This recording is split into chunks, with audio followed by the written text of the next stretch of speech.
Wednesday morning, and then I was hospitalized on Thursday, so Hikri had to do last minute arrangement.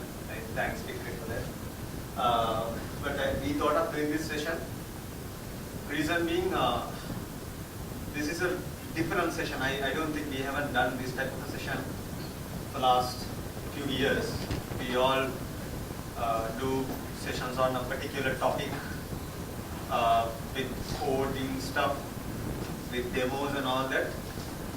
But this is more of a theory with experience, right? Also, we can make it as a interactive session, right? Trying to give you some good, information about architecting applications with the .NET technologies, right? Before that, before we get started with the session, can I see how many solution architects are here today? How many solution architects who do provide the technical solution design as part of your job? And how many technical leads are there who are handling small team and doing the solution architect's job at the end? Telling, okay, you do this, go for this method and use this pattern, and this is how you use this pattern. And how many software? Okay, good. Only one at tech lead level? How many, let's say, senior software engineers? Okay, few. And how many engineer level? Rest. Okay, fine. You may be doing some of these things as part of your job, taking decisions, right? But if you don't have a good technical lead or a solution architect, if you're on your own, so then this is a good place to get started. And I can't cover everything around architecting, right? There are a few things that I am going to leave out and probably leave it for you guys to explore. But this covers the fundamentals and things you needed, right, to understand whenever you get a technical design and whenever you are responsible of taking a design, taking an architectural design decision. So let's, very high level, 4 things I'm going to talk today. First of all, why architecting is important. It's a foundation for success, right? Requirements and all that get converted into actual, application by writing code. But I think most of you are aware, without doing paper pencil work initially, or maybe nowadays Visio and things like that, if you get started with your favorite or loving Visual Studio and start coding, you might have to do a lot of rework later on, right? So that is why we say it's basically the foundation for success. And for not having a proper architecture for your solution, right, could be the primary reason for missing a deadline. Having a proper architecture, right architecture. Now you may be thinking, okay, what is the right architecture? So let's go to that conversation later. So having a proper architecture could be the primary reason for meeting a deadline, right? Otherwise, what will happen? You all decide one architecture, start developing coding, and later on what happens? Everything works fine in your machine because developer machine is the God's machine, right? All the assemblies are there, all the tools are there under the sun. When you put it to QA or whatever the environment, damn slow or something is not working. Come back and change the architecture. Your boss will not understand, okay, why you didn't forecast this. So you stay late night and weekend and try to fix your issues to support new architecture. So having architecture early, proper architecture, again, will help you to manage effort. So you don't have to put additional effort at the end by deciding an architecture upfront. And this could be the primary reason for coming within the budget or blowing the budget. So at the end, you know, even though it's not a thing for us to consider because we are techies, but at the end we don't get the credits if we blow the budget, right? At the end, if you don't deliver on the day customer expecting with the right amount of resources we got initially, if we go and ask more time and if you go and ask more developers, meaning we are blowing the budget, and if you spend overnight and you know all that stuff, you're blowing the budget. So then not having a proper architecture could be one of the reasons for blowing the budget, right? And having a proper architecture could be the primary reason to make sure that you are within the budget. There are few things, few good and bad things we do today, we used to do, right? I see most of the time what we do is we learn one technique, and we do copy paste, right? Not the code I'm not talking about the code, talking about the idea, right? We all learn in universities about monolithic applications, 2-tier applications, 3-tier applications and all that. So you do your project based on the guidance you get from your instructor. That is the exact idea you carry when you go to your job, unless otherwise you get a proper architect to basically say that okay, we'll do something different. You carry the same technique from one project to another project to another project to another project, right? That's what you do. So you think, okay, I have a Swiss Army knife, right? What I know will definitely fit for all the projects, and that's what most of the time our bosses also think, right? Why can't you use something from previous project, right? It could be, right? But maybe not, right? So it depends always on the context. So that is why you need to evaluate upfront what could be the right architecture for this scenario, right? It could be a over-engineered architecture, or it could be under-engineered architecture, right? Depending on the context, depending on the requirement. And also, one bad thing we do is we are engineers. We love to code, right? .NET 4.5.2 got released few days back. We would like to try new stuff in our project, right? So if you start experimenting, challenging yourself, I want to do this new technology, I'm fed up doing this old style stuff, I want to try this new technology in my new project, and this is the thing I believe is right. Right? You will definitely blow your effort, budget, right, and all that stuff. We do this mainly because we want to have a good resume. That's the reason, primary reason. And some people love learning new stuff. But this could be a reason to fail your project. So, good things being practical, sensible rather than following theory. And so be always practical. Question yourself whether this is the right approach, so that you can save money, save effort, and save time. So basically, these are the three things in the triangle, right? You might have learned, money, effort, and time come into the scene. So you can save money, save effort, save time if you start thinking in a practical, sensible way rather than following theory, rather than saying my previous project had database, entity framework, repository pattern, and a service layer, and then web forms. I'll use the same thing for this project. Or let me try MVC is a new technology. No one now uses web forms. So if you start experimenting and if you think that okay, what I know is the right thing, and if you start copying the concepts and idea, you will not be able to save money, effort, and time. So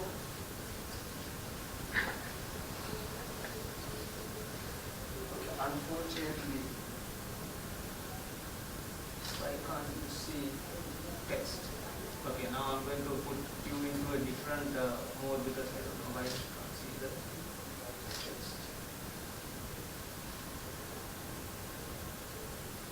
Okay, now you can see.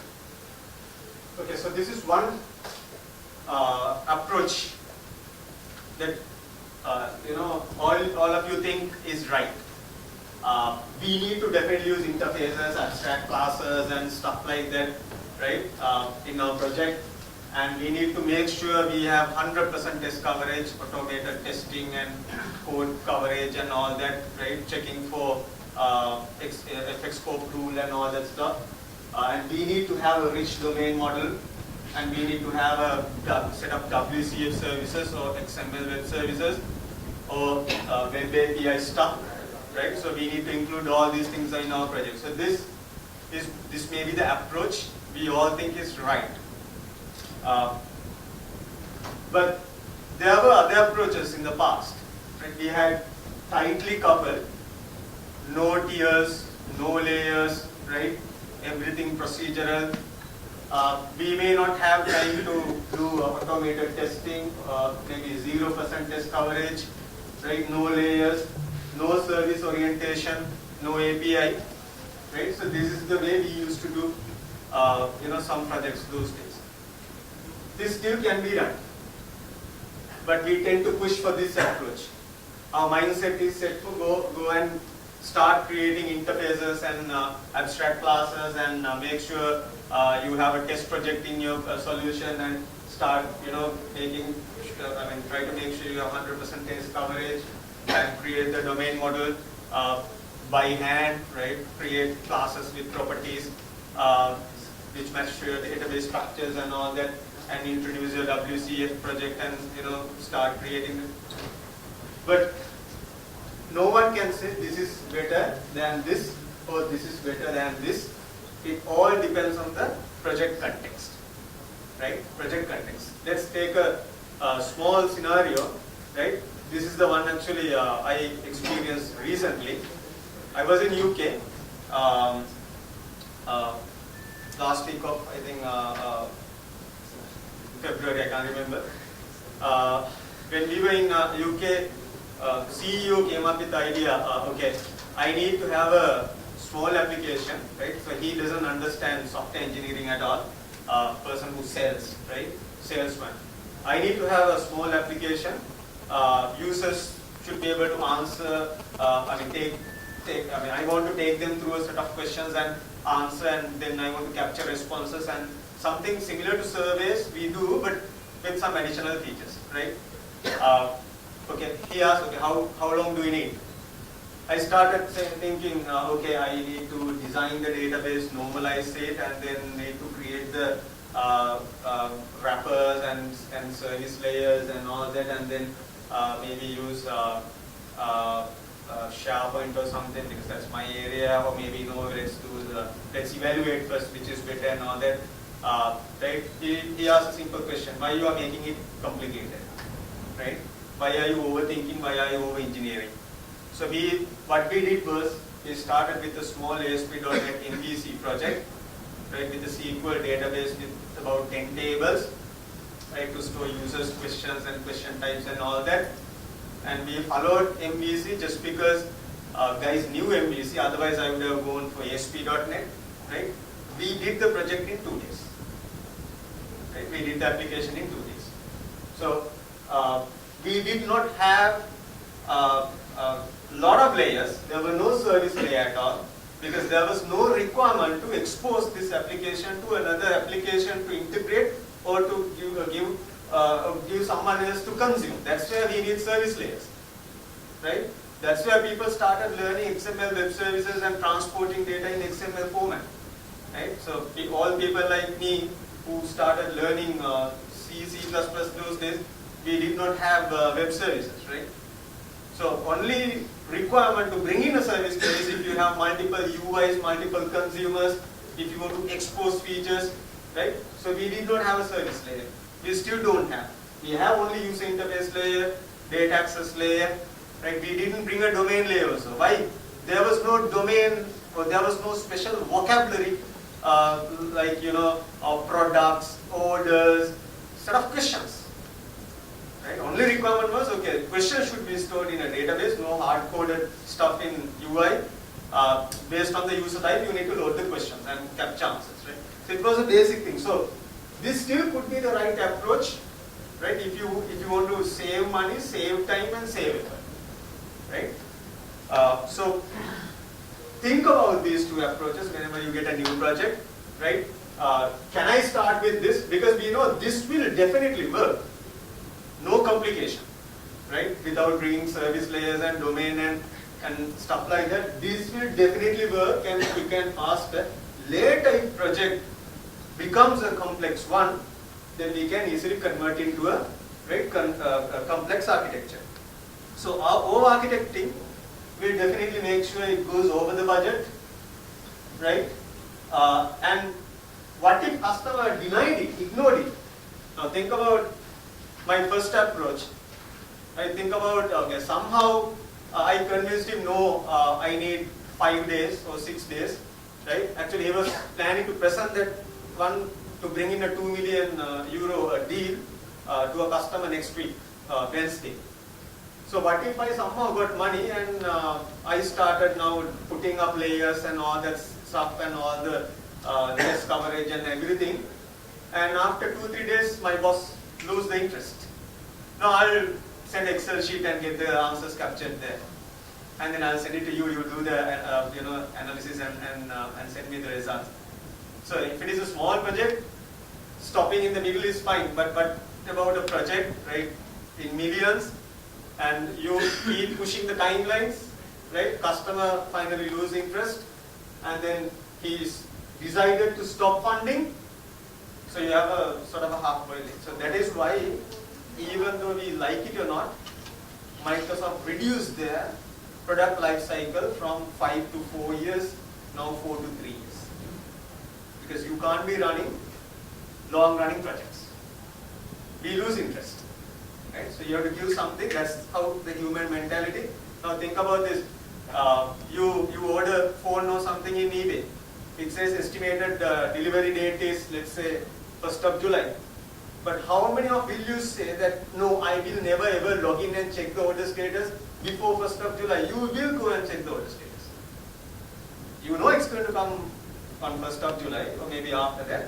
But once we pay, right, once we advance a person for a product or service, even though we know this is the delivery date, we as human beings, we don't want to wait. We want it faster. So that's a human nature. So you need to be very careful with that. And what if the requirement to meet a particular timeline, or let's say a milestone, right? Same thing. When I was in my previous company, there was a team who was doing a project actually for air show, right? So it's something big for that customer. They manufacture aircraft engines and all that, right? So this product is something very, very special for them. They want to showcase in the air show, right? So if we are not meeting the timeline or their milestone, definitely project will be a failure. We will not get our money, right? So over-architecting can definitely, over-architecting could be a reason to go over budget, and funding, right? If they lose interest and if they stop funding, or if you're not going to meet the timelines, right? So it's time to basically think about your architecting skills.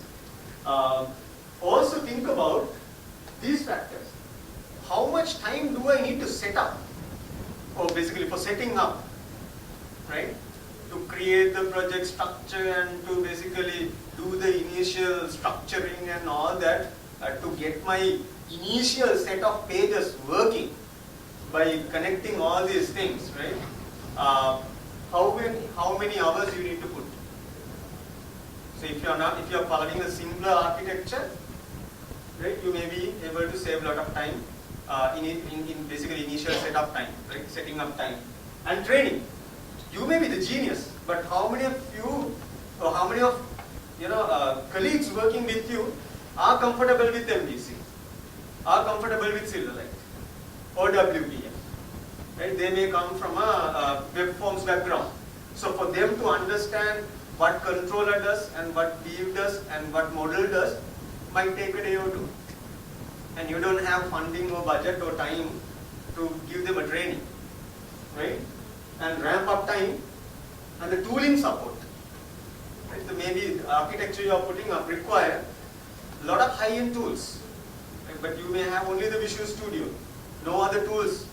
So rather than you handcrafting other things because there is no tooling support, you could use an approach, right? It's like writing your data access layer on your own or using some frameworks available compared to that, right? So you might be able to save a lot of time if you have tooling support and if your architecture supports that, right? So evaluate all these things and ask yourself which one is more effective, more efficient, less expensive, and more flexible, and more scalable.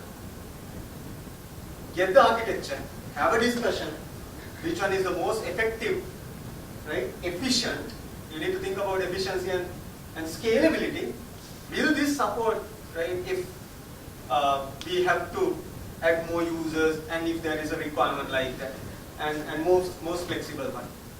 So these are the factors which basically stamp an architecture is right or wrong, right, if you have answers for these questions. So we all know there are tiers, right?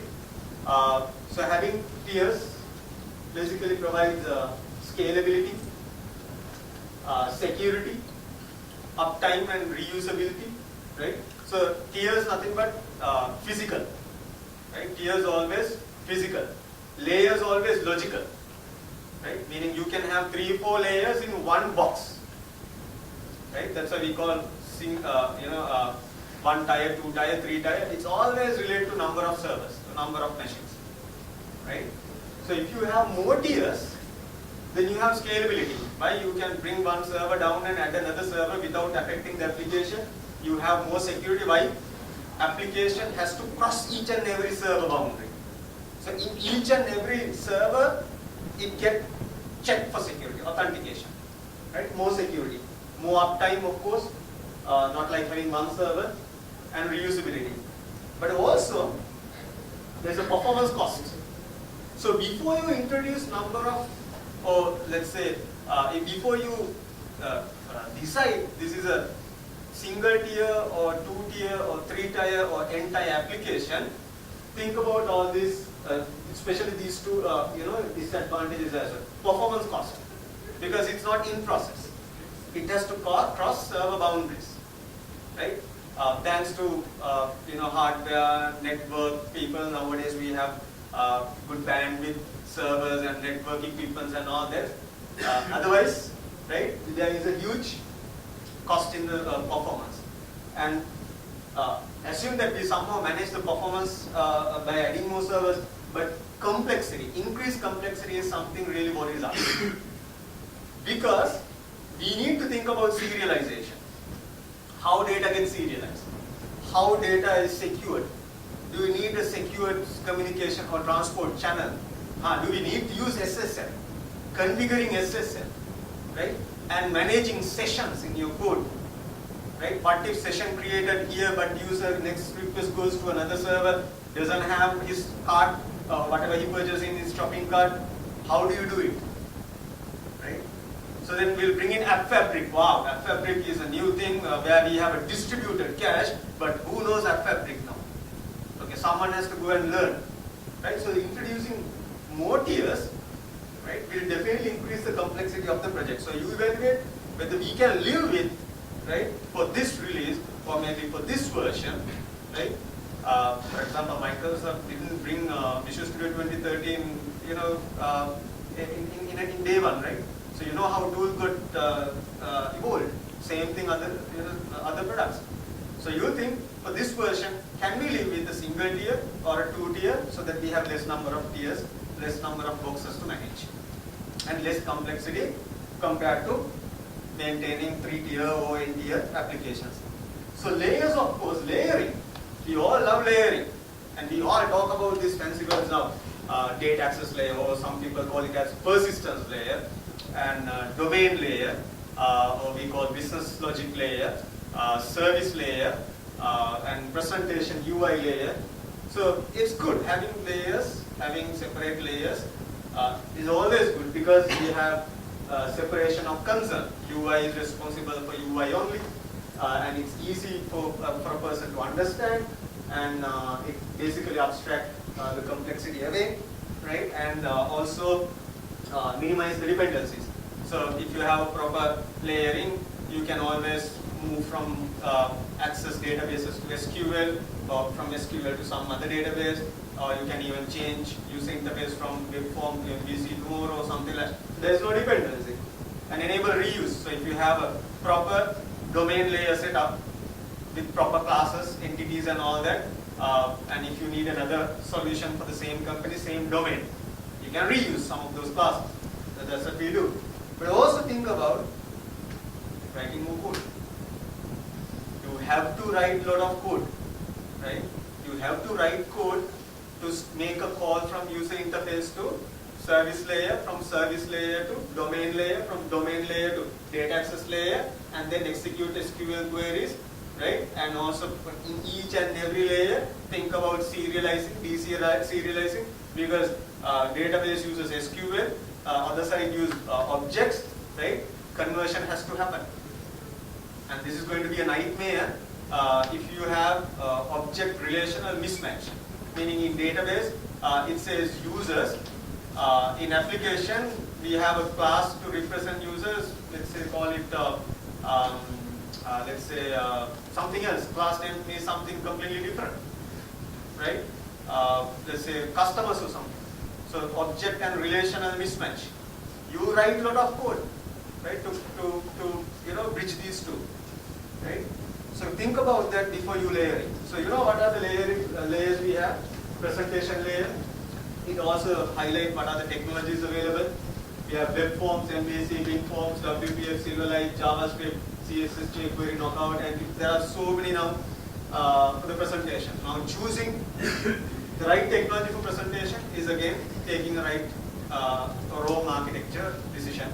And we have service layer, which communicates with the domain layer, and then domain layer goes and talks to the data.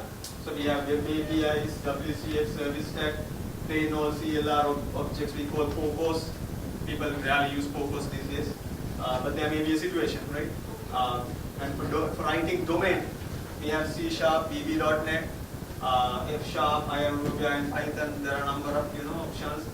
And for data access layer, we have Entity Framework, ADA.NET, in Hibernate, and micro ORMs like Dapper. So there are options. So choosing Entity Framework, because one architect will say, I don't use Entity Framework, I don't like it. One of my last experience when I was working for Siemens, they said, we don't want Entity Framework, we are not a fan of Entity Framework. So we had to write a lot of ADA.NET stuff in order to meet their requirements. So we ended up writing a custom data access layer, which cost them a lot, right? So you have a better option. It may not suit, but we need to evaluate properly and see whether it suits or not, right? So these are the layers. So if you quickly go through the presentation layer, it's nothing but user interface. It's basically the logic to control user interface. For hiding controls, enabling, animating and all that. It should not have any other logic, right? There could be user interface level or let's say control level validation, that's fine, but that's not your logic, that's not business logic, right? Coding business logic in UI is not recommended. So goal is to separate data from presentation because it allows testing. If you have a clear separation for UI and service and data access, you can use fakes and mocks, and you can do automated testing and stuff like that for individual layers for your code, right? And also avoid business logic data with business logic and data accessing presentation. Avoid data binding wizards. Don't use it. We are fans of data binding wizards. Drag and drop controls, next, next, next, next, next. But it adds code to your presentation, right? So don't do that, okay? And again, this is very important, guys. It says optionally, service layer shareable. whenever we say service layer, what comes to your mind? XML web services and WCF and web API. That's all comes to our mind, right? No, it can be a DLL. It can be a DLL with the code who takes the input and goes and call a method in your domain layer or business logic layer. If you want to share over the internet, right, if it is 100% web application and if you want to share, then only you need to convert it to a web, WCF or XML web service or web API. So the mistake we do, we always start with a WCF project or XML web services project. Best approach is first create a class library, test it out in one machine, convert it to a WCF. Wrap it as a WCF. That's the best approach, right? So at least you know my class library works. Now I can convert to a WCF, right? So this is what I explained. Shared library was web service. Shared library provides high performance because it's in process, right? Normal DLS. No overhead of serialization, more control over deployment. You get to decide what DLL goes, what DLL doesn't go and all that, right? And no public abuse. No one can put the URL and try to hack by giving different usernames and paths because WCFs are always available. I mean, web service is publicly available. Web service, one advantage is it's technology agnostic. You can use with any other client technology. Clients can easily upgrade or coexist. So it could be a feature, good feature, it could be a bad feature. So in this case, you can have multiple endpoints. You can share with multiple, versions, application. But then you have overhead of managing multiple, versions. And also, when you do a, fix and when you deploy, every user gets the updated. So it could be right or it could be wrong. Right? So you have to be very careful. But one good thing is it can scale up. So you can add more servers, right, and share the web services cost, right, or the duty with other servers to balance the work. And the other advantage is consumers cannot decompile the code because there's a web request. You put some parameters. It goes to service. Service will call a method in your domain layer. So I would say very simple, evaluation is first ask, do you want to share this over the internet? Second question is, do you want to call multiple methods with one parameter, passing one parameter? If that is the case, then you bring in a service layer, pass parameter into one method. Within that method, you can call up all the other stuff. Right? You can wrap them around.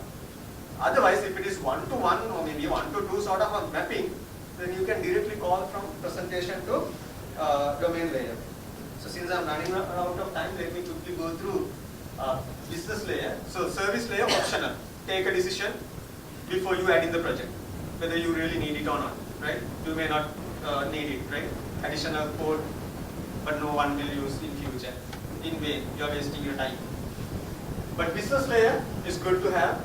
So there are different patterns when you think about business layer: transaction, table module, active records, domain driven. Right? I think most of you guys know domain driven. Let's go through quickly other three. Transaction script is simple. Procedural, it's very similar to writing procedural code, right? What we used to do those days. One public method per operation. Does not promote object-oriented concept. Just a wrapper for traditional procedural approach. So there are still people who love to use this, especially people coming from procedural programming background. It's good for simple logic, tight deadline, meeting for tight deadline. Also who prefer procedural coding, right? But definitely we will have code duplication, and it breaks single responsibility principle that we discussed earlier, and becomes painful if project grows, right? That's something you need to keep in mind.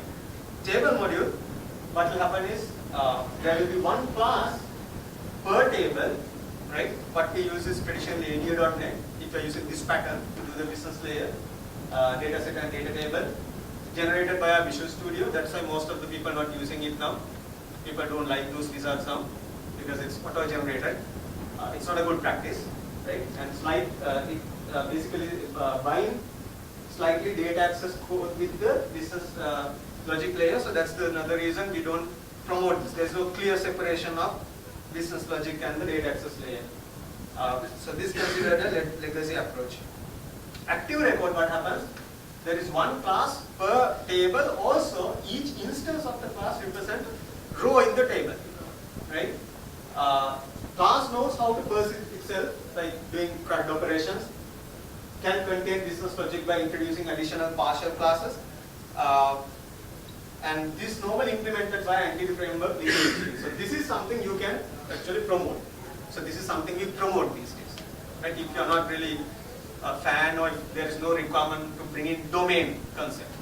But if you need to, okay, there are pros and cons, simple and obvious, speed up the development, best for data-aware applications, CRUD applications, good for simple domain, no object relational mismatch. Cons are, domain is basically equal to database. Structure is very similar to the database structure, and can have huge objects in memory. Watch out for that. And also break single responsibility principle because it needs some data access code in business logic. And hard to test because there is no clear separation here, right? So domain driven is something we follow. If we need to bring in domains, right? Domain concept. I want to have the business vocabulary in my program. Then you bring in domain layer. It's all object, plain object, speaks language of business. Think about classes before the database. That's what you need to do. Database can be bring in later. Look at the requirements, identify the business objects. Then you can start creating the business layer, manage the complexity, and you can leverage object-oriented concepts, right? And also you can leverage all the design pattern, chain of responsibility, repository, whatever is it, right? All the design patterns from Django 4, right? And also reusable. Once you have a business layer created for the same company, it is the same domain, you can reuse it, right? Cons, you need to learn a lot, understand the business domain, and time consuming, long-term commitment, right? You have to spend a lot of time to create this layer. If you don't use some tools like Entity Framework, right? And data access layer speaks to the database, abstract away the SQL, so you don't have to see SQL in your application. And it handles transaction, CRUD operations, handle concurrency, and data access layer basically selection of the data access layer most of the time depend on selection of your business layer technology, right? If you use transaction script, 100% edu.net. If there is a table module type of a business layer pattern, you need to go for edu.net again. Active record, Entity Framework, and there are some other frameworks which I didn't want to mention because it's on Microsoft. Domain driven, there are no dependency. You can choose whatever the thing you want for the data access layer. And we recommend to use the object relational mapping to deal with object relational mismatch. So you don't have to write custom data access layer. So you know what is ORM? Entity Framework is a ORM tool basically, right? Mapping objects into relational table. You have things like change tracking, identity map. It takes care of everything, lazy loading, eager fetching, cascades, and tracking work unit and all that. So object relational mappers like Entity Framework provides fast development, RDBM, agnostic. You don't have to write SQL. It prevents SQL injection, right? And there's a performance penalty you need to watch out, and you need to learn a lot. And also data DBs don't like it, right? So this is the summary. So there are other architectural patterns which I didn't want to mention, like onion, hexagon, CDI, right? Context, data, and interactions, which I am leaving to you guys, right? Go through what are those architectural patterns and see whether you can use some of those new stuff other than this layering and peering and other than this Microsoft. And this is purely focusing on Microsoft technologies, but those even support non-Microsoft technologies, right? So you have a lot of options and layers, tiers, right? So you need to make a decision whether you need tiers, whether you need layers, which layers, and for each layer, what technology you are going to use, right? So that's what I wanted to cover. Since I'm running out of time, I'm not going to leave time for any questions, right? So what I am going to do is, you can always, get in touch with us via Facebook, right? We have Facebook page and all that, and you can email me. I'll publish the presentation also, right? So what I am going to do is, so there are a few giveaways. So I'm going to ask a few questions and give some of those, now. So the other guy can have time to do his session, right? So raise your hand, and who raises first, right? I'll give him a chance. If not, the other guy, right? Give me 4 technologies you can use in presentation here. Okay, it's easy question, I know. Yeah, it's AngularJS, Node.js, MVC, and Flipboard. Okay, tell me couple more Microsoft technologies. But that's not your question, right? No, I need to know couple of I didn't want you to start with. I was expecting a different answer first. Okay, anyway, so you have a ebook. You can download whatever you want. There's a step how to take it. Okay, so next question. Okay.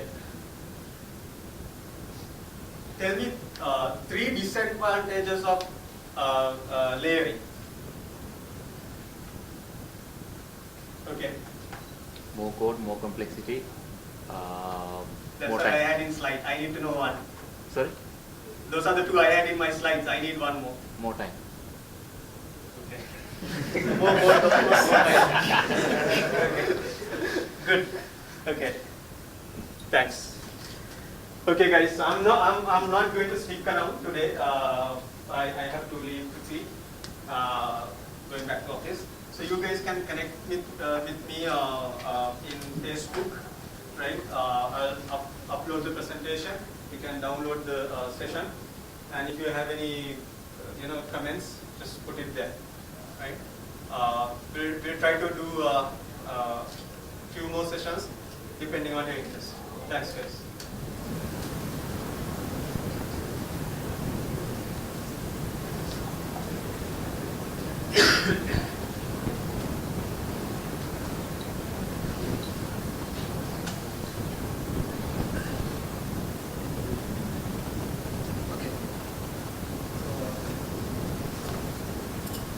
Basic for Windows 8 application development. It's okay because it's a new technology.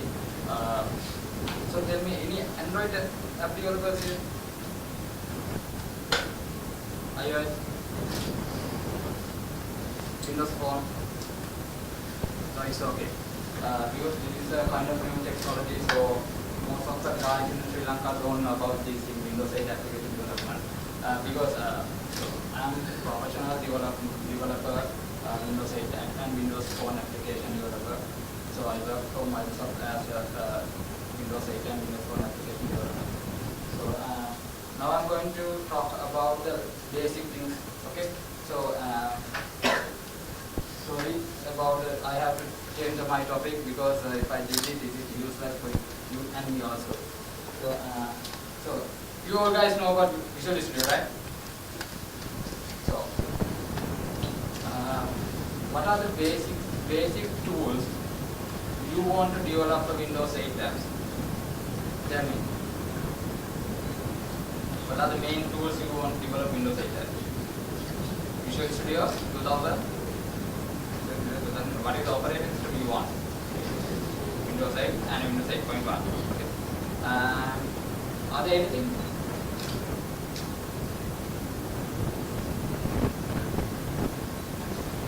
So it's kind of like this. If you want to run Windows 8 application, develop Windows 8 application, first you should register, you should log in your live account. So, anyone don't know about live account? Microsoft live account? Everyone knows, okay. So, in the first step you have to log in and register it. Otherwise, you can't develop Windows 8 app. So, it is totally free. You can just create an account, Microsoft account, and log in and do it. So, basically we need Windows 8 operating system and Visual Studio 2012 to develop Windows 8 application. So there are two ways of developing Windows 8 application. First one is we can use C# and XAML to develop Windows 8 application, and then yes, of course HTML and JavaScript. It's the latest one because initially they are introduced as XAML and C#, then HTML5 and JavaScript. Okay. Who would like to do a hello word? So, I'm going to create a new project.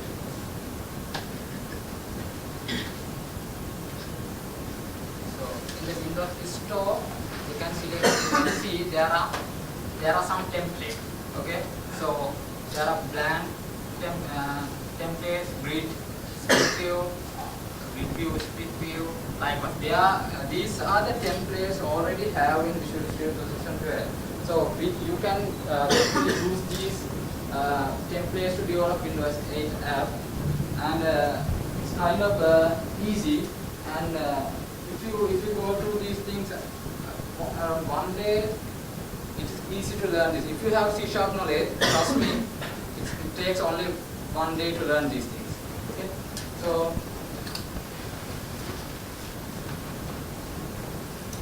I will show you how to use read that template.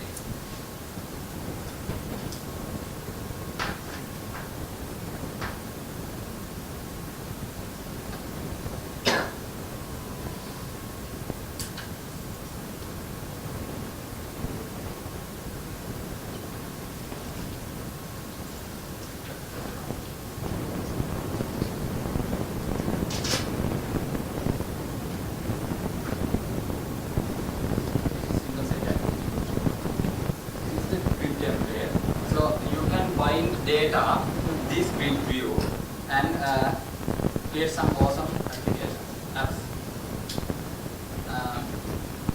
You can see in here, if you click one item, then you can see what are the things inside that item. Right? So.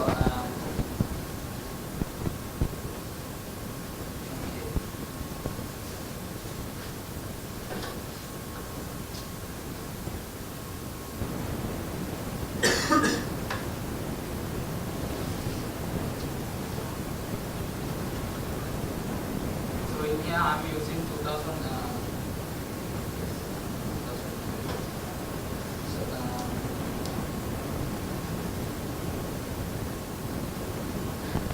First, I think we should do a hello world application. That is good, right? I'm going to use blank template.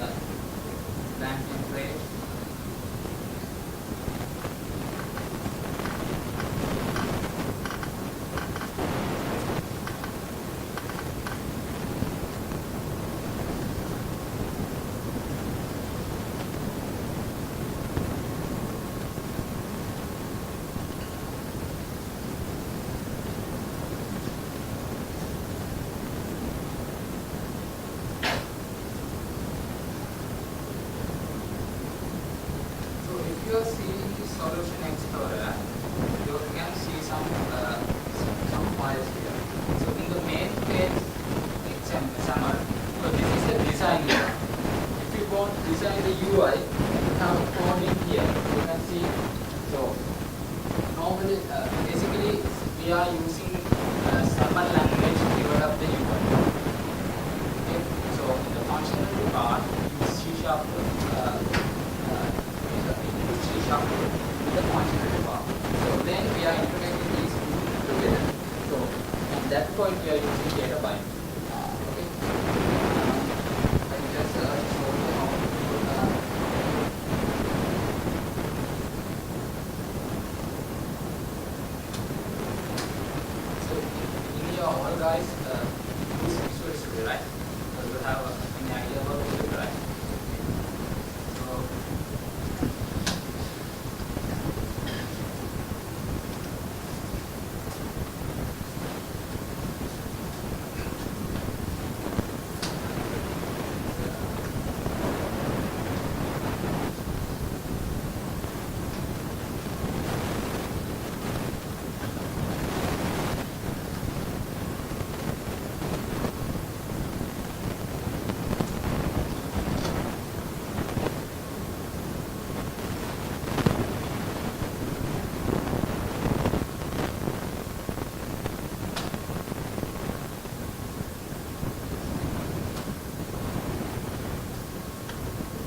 Hello.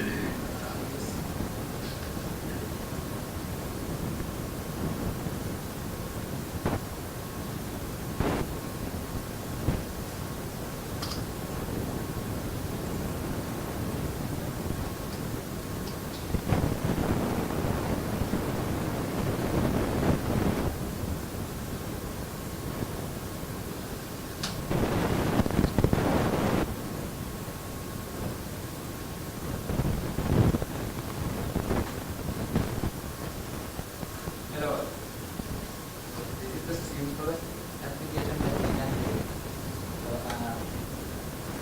I don't find it something wrong with it, but just think this is how this is the simple application I can use. Okay. So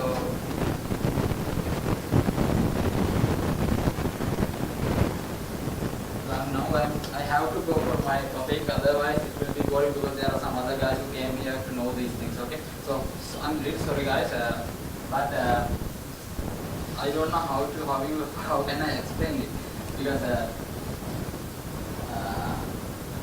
you just understand like this. There are three templates you can use to develop Windows 8 there. So I will do it in an easier way, then you can understand how to develop these things. Okay, tell me what is data binding. So I told it before. What is data binding?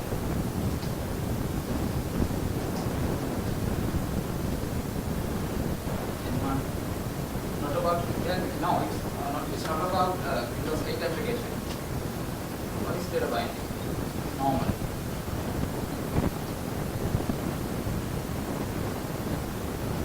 So it's like this. If we want to show something, if we want to display something, we have data source somewhere. You know, we have data list. You know what is this, right? So we have data list, and I want to show those things in my UI. So I have some controls in my UI. I have my data source, and I have to bind those things together. Then I can show it in the runtime, right? So it means always we should have a source and target. Then what is the source? List of data collection we have. What is the target? Control. It may be a text box, it may be a combo box, anything. Okay. So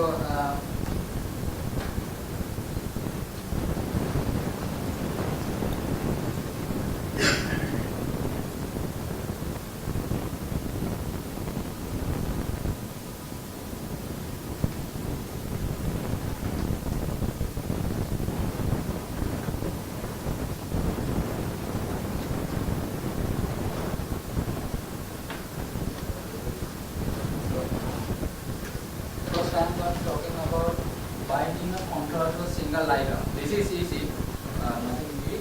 So I will show you how to code these things. Okay. So first I'm going to bind. Okay, you can take text box. You know, you saw that in the previous example I used a text box to show hello world. So at that time I just type hello world. Okay. So if I want to put some data context to it, if I want to connect data context to a data source, to a text box, then how we can do it? So I'm going to show you.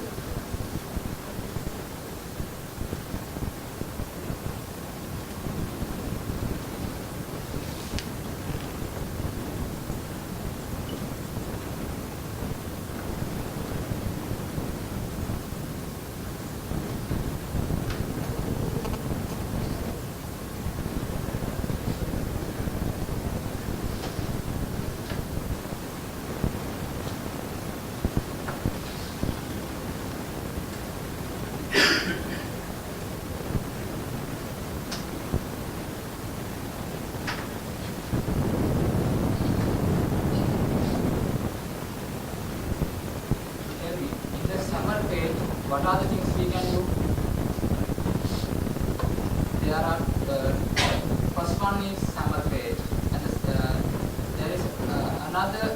page within the SAML page, that is a CS file, which means that is we can code C# in that file.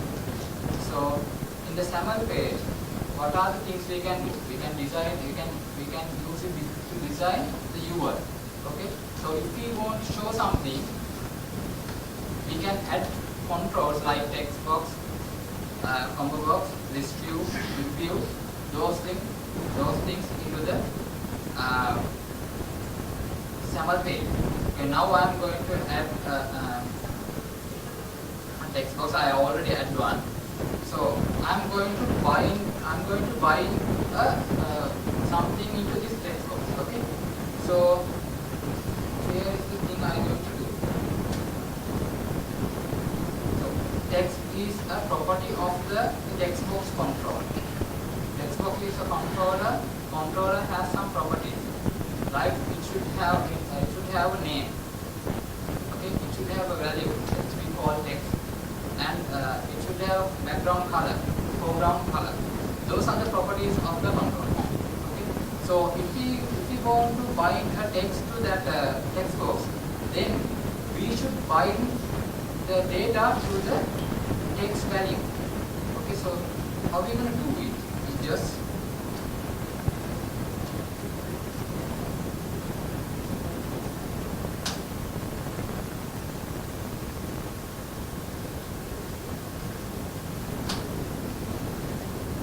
we can give a width to the text box. Right.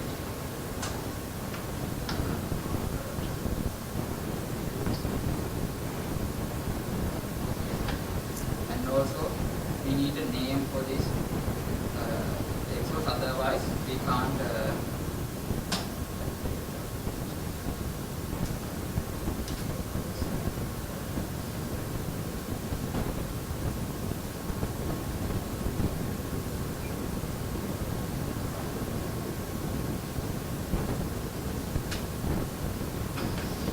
So first I am going to define a class, and I am going to define a class, and I am going to create a list, and then I am not going to create a list. I am going to create a class and join it with the text box. Okay. So just think. Okay, common example, student.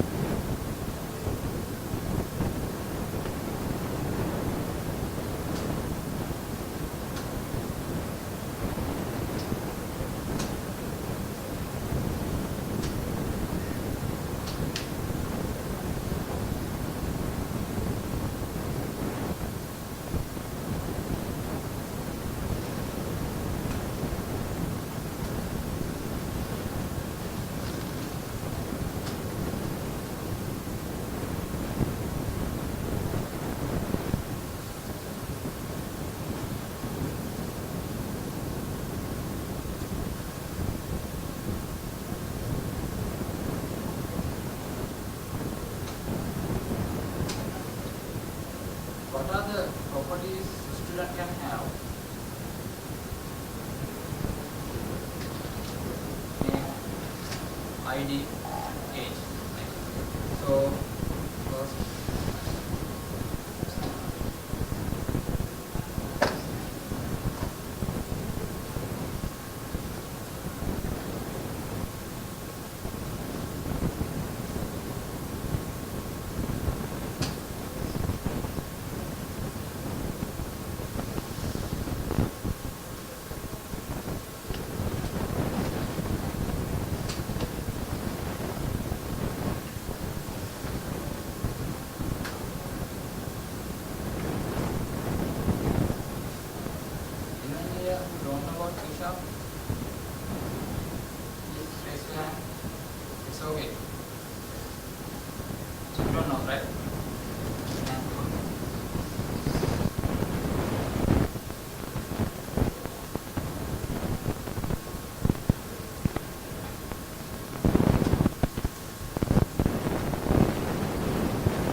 You know these things, right?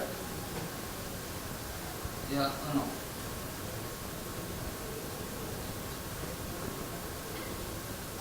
I will explain.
So this is the code. So you saw that. So what we are going to do now? We are going to bind the data to the text. Okay. So text box. What is the name of the text box? TXT box. Then what are we going to do? We are going to bind for the text value. So that's why we are having a text as a binding. Okay. So binding is the thing that interconnected between the controller and the data source. So tell me now, what is the data source? This is the data source. You can see here. Here we have a student class. Student class have three properties. What are those? ID, name, and age. So I'm going to add these properties. I'm going to show these properties in a textbook. Okay. So you can see in the text source there is that controller have a property name data container. So if you want to add a data, if you want to bind a text box with something else, then you can use data context property. And there are other ways we can do this also. But in here we are talking like this. Or else you can do something like this also. You can do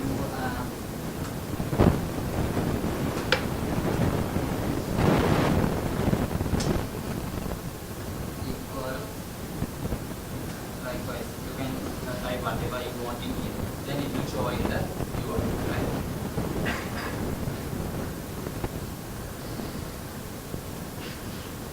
When you run it,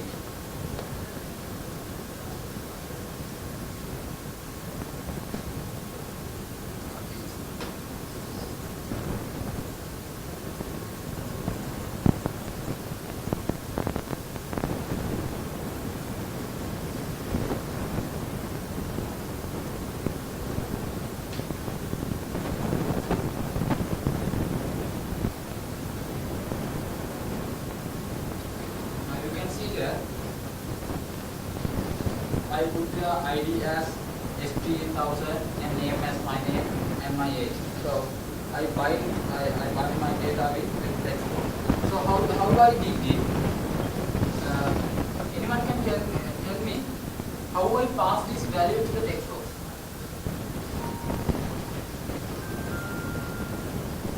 You guys see here, I wrote the overriding string here. So it's returning ID, name and age. So it's returning a string to the text box. Okay. This is the simplest thing how we can bind a data. Okay. Understand?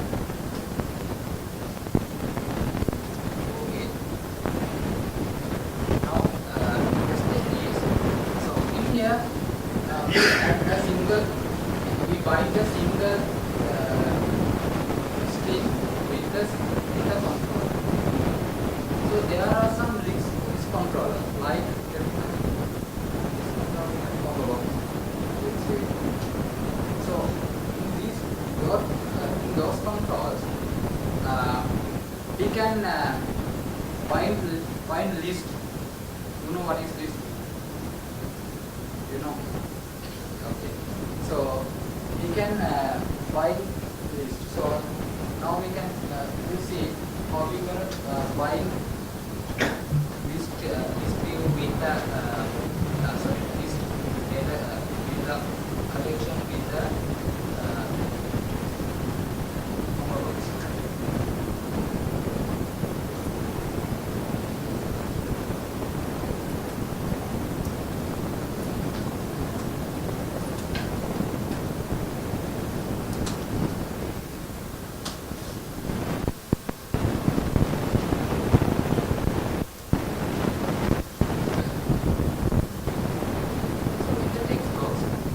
Binding the value with the text property. So in the combo box, we have to bind it with there is a property name item source. Okay.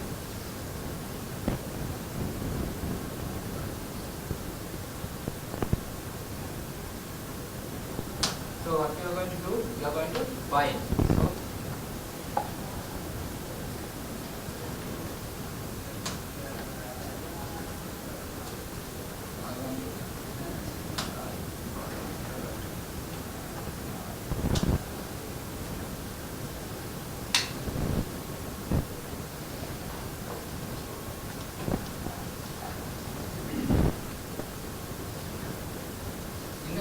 combo box we can show multiple values, right? So we can use multiple values, right? So it means we can bind the list. So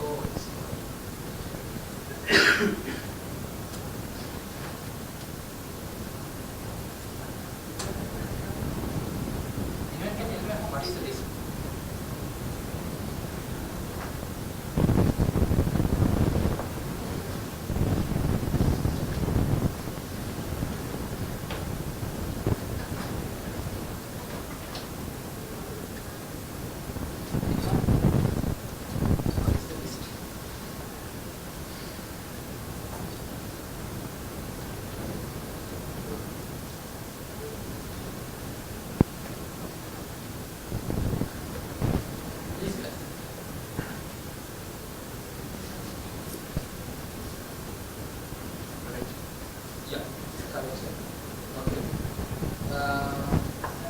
What is the so tell me anyone here I mean go to C sharp.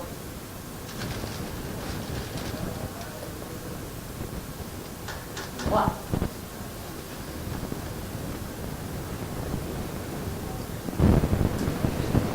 What's the observable correction?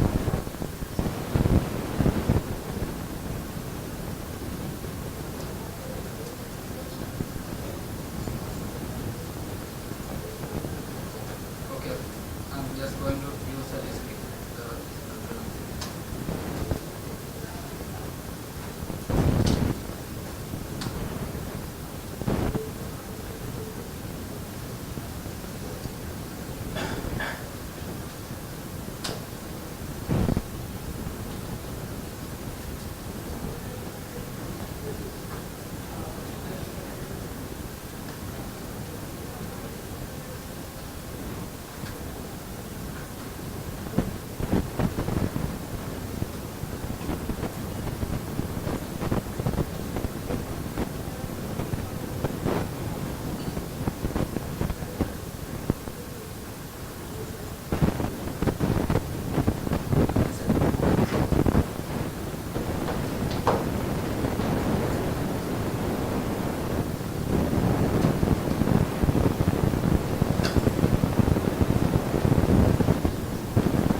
binding with a control.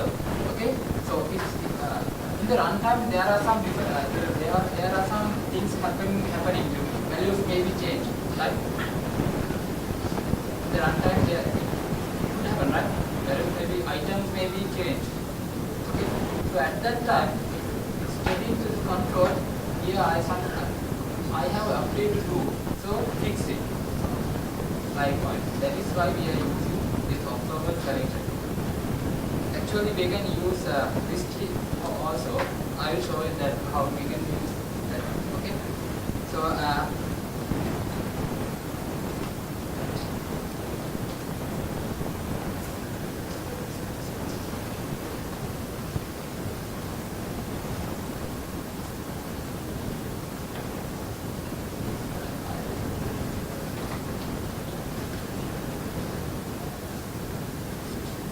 okay. I think you guys have it. I create a list. Okay. What is the data type of this list? Student. Okay. So then I am storing some value in this list. Name, ID, and age. Okay. So and then ComboBox also have a property name data content. So we are binding our data source. What is the data source here? All student is the data source. That is the list data have. Okay. So we are connecting. We are connecting our data source with the data context. That is the property of ComboBox. So in here the same code I did previously. So student class I define property and wrote the override. Then I run it. There should be a tree. Yeah, you can see it.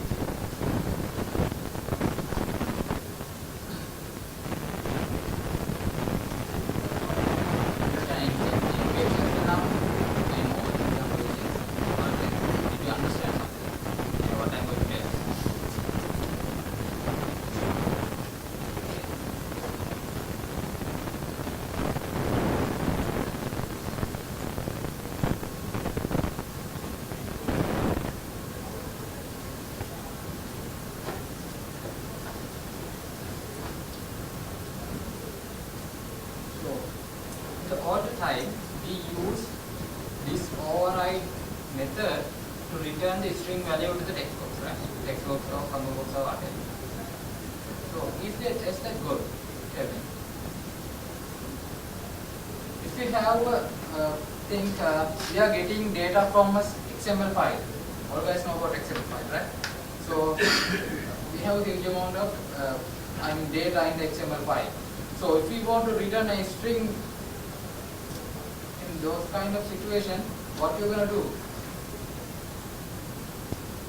Tell me. Is it possible with this method? Yeah, it's possible, but we have to code so many codes, right? So it's not suitable for that situation. So that's why we have data template. So we can bind our data source with a control, and using control, it's been a SAML code, we can control the data source. I mean, he can decide which property goes to which way, likewise. So if data source have a name, then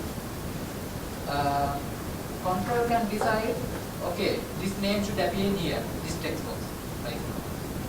So for that, we have to use data template. So can you understand why data template is important? So in here, it's a matter of three properties.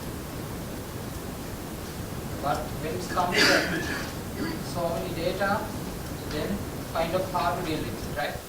So that's why we need data template.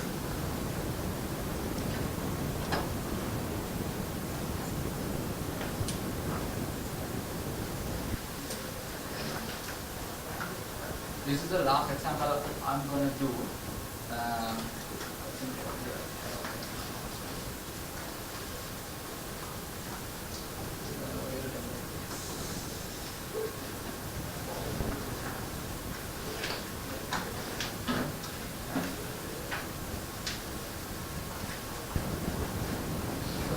This kind of undone. Okay.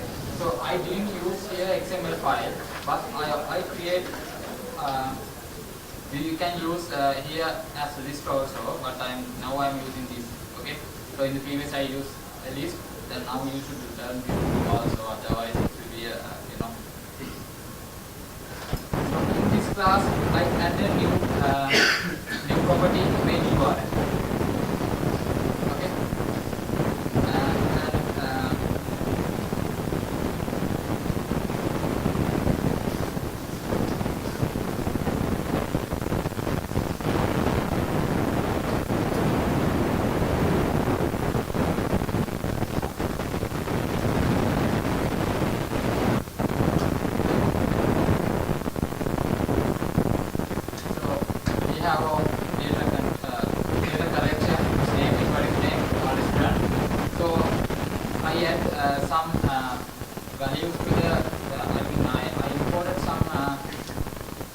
Values to the all student list. Okay, so in here I added my name, student ID, age, and the image path. In here you can see there is an access folder. Okay. In here we can install like images. So if you want, you can create another folder and rename it as image, and you can do it. But I'm here just add some images to the access folder. But in the professional way, that is not good, because in the access folder normally we are only using for logos and all. Okay.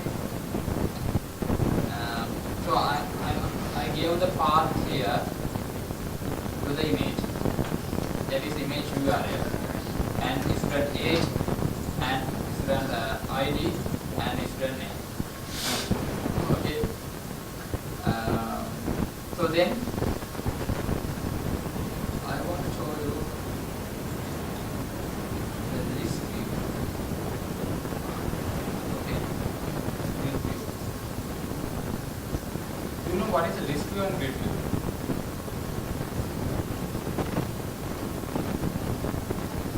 So in the initial days, can you remember I show you a template, grid view template. You can see.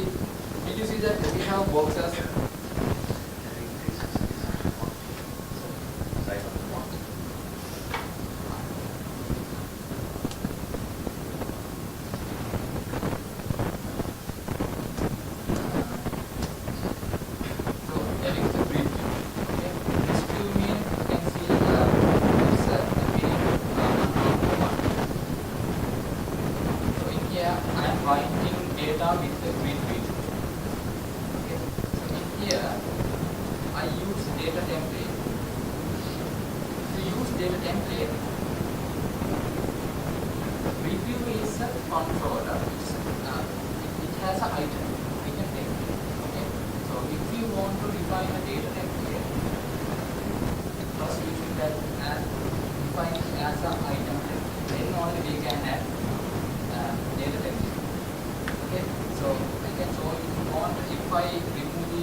want to show something like this. I want to show my picture here, and I want to show my name, age, and student ID like that. So this is the box I want. So there are multiple students can have in this item. So I think we have around 1, 2, 3, 4, 5, 6, 7, 8, 9. Okay. We have 9 students. So we need 9 boxes like this. So should we add 9 boxes? No. We can just add 1 and so that's what I'm going to do. Okay. So I think you don't have any idea about how to do UI design. So I will explain. Fine. Can you see this code? Is it clear? Just think about this line, okay? So, okay, you can first see here. I use this stack panel. Okay. This is the stack panel. You can please get an idea, and you can develop your own UI. If you get here, if you get this idea here, okay. So you can see the first line. Oh, this is the stack panel. In here, what is the color? Blue icon. Okay. So then we have a image here. You can see that. So this is the image. And then we have another stack panel. Within that stack panel, we have 3 text boxes. 1, 2, 3. Just get a simple line. Okay. So in this stack panel, there is a property name orientation. So you can define the orientation horizontal or vertical. Okay. So you can specialize your colors. Likewise, you won't think about it. So in here you can see I use image. So then now what should I do? I should bind my image URL with the image. So in the text box, what is the property we have? Text. The comma box. Item. Image. Source. Okay. So in the previous things we just use binding, but you can see in here I use image URL. Can you remember I defined that image URL in that class? And you can see here there is text block. I use binding and the name. I define it in that class. And ID and also the age. So now don't think about this line, okay? I'm going to comment it.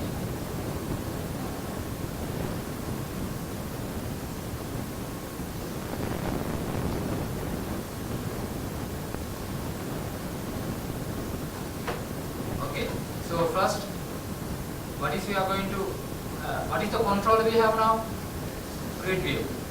So we are going to bind the data. We are going to bind data through, we are going to bind data with data type. We don't, actually we don't need that method to bind. We are now using data template. Okay, so you can see in here. So item template, then I define data template.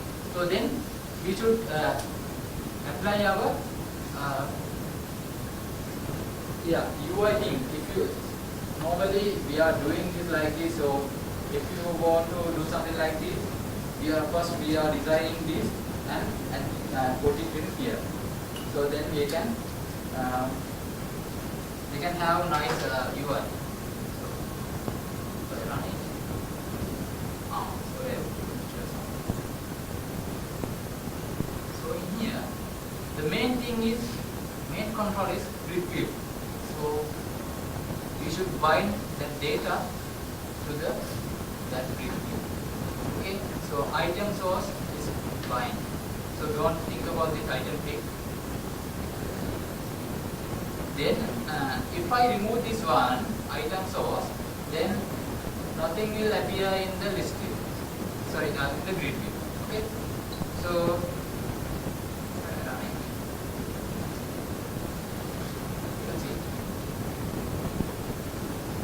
nothing. This is initially you guys think that it's kind of hard. Trust me, it is not. In the beginning, I was also thinking that it's kind of hard. Trust me, it's not. You should move with Windows 8 because now this is the trend. I guess most guys don't know about these things, but if you are talking about Windows Phone applications, it's kind of coming to the forward. So you should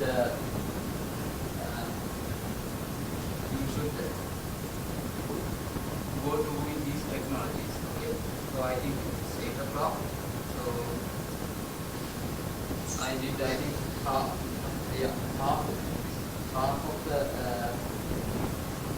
my topic. Next day I am going to do a full session. So I want to tell you something, guys. So this is my personal thing. So when I come into this place, I think 2 years back, trust me, I don't know anything. I don't know how to write a C#, like that. I don't know about artificial intelligence. I just came here because my friend asked me to come here. So when I came here, I saw so many things because I was thinking, what the hell is this? I don't know anything about it, but I am doing company engineering. So at that time, I was thinking that this is not the way we should do. We should interacting with technologies. We should learn something, right? So if someone if someone come to here and just go away, just for coming for fun, that is wasting your time. Seriously. Because and also I want to tell you something. Most of the guys saying that my previous session I did for the Splunk champs. So I did object-oriented programming. This is the the OOP is the simplest level, right? I mean, but Splunk also.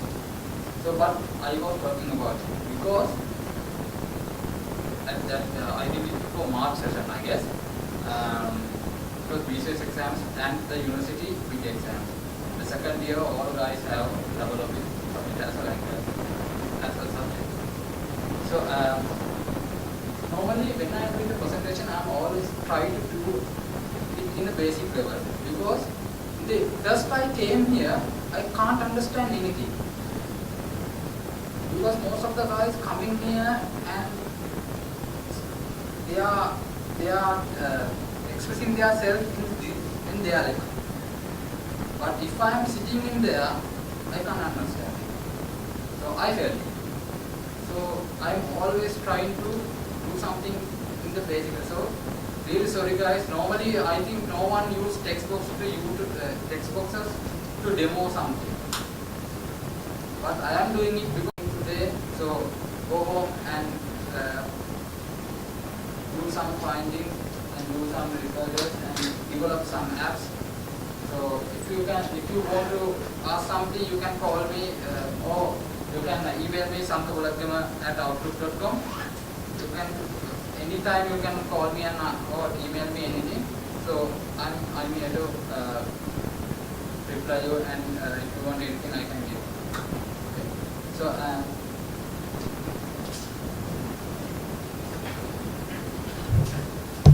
we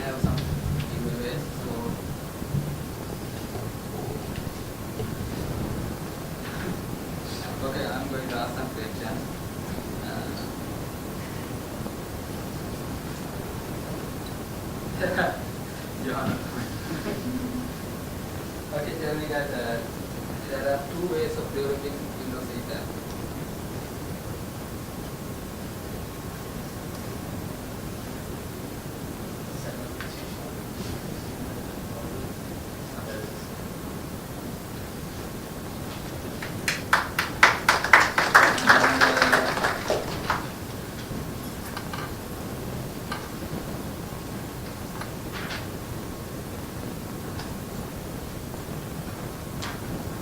What is the most expensive one? Is that? What are this? Discrete. Yeah, it is.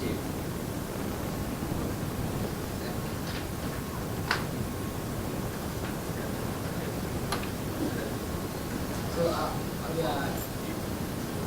other than list view, we learned something new today. I mean,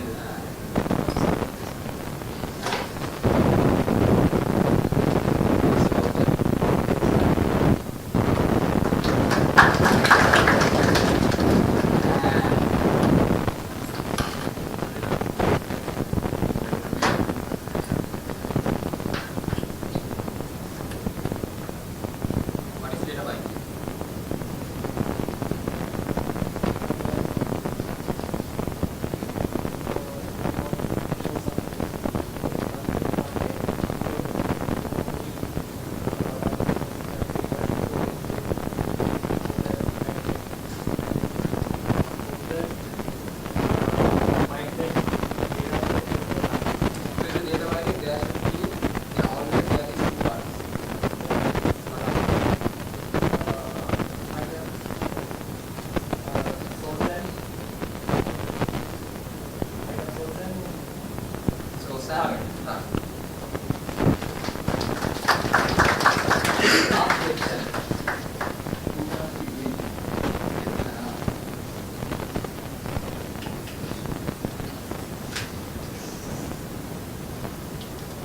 We can use to develop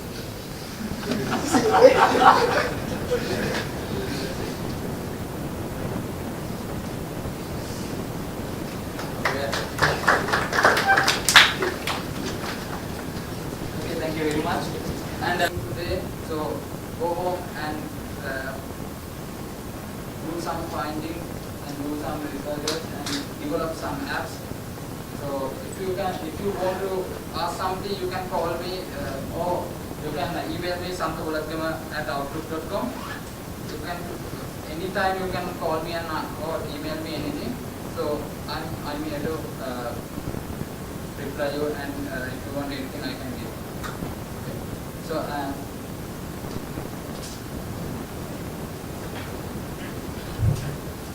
we have some giveaways. So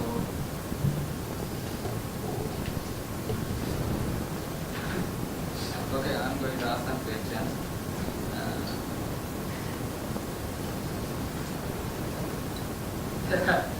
John. Okay, tell me that there are two ways of developing Windows 8 app.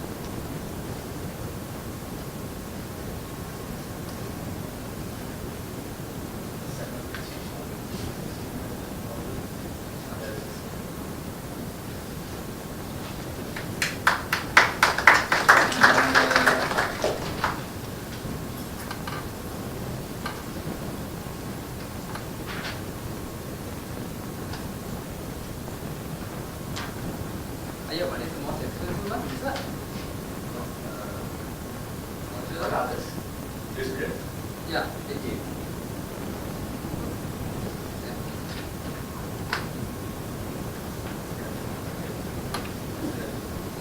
So, other than list view, we learned something new today. I mean,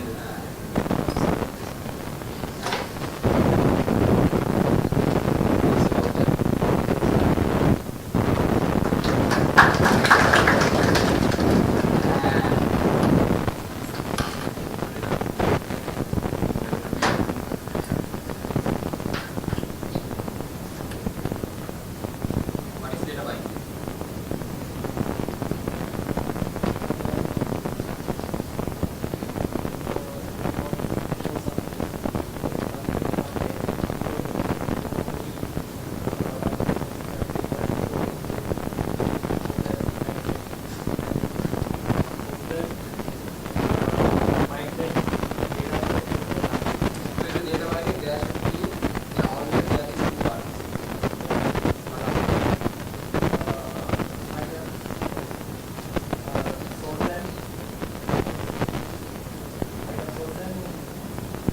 Salad.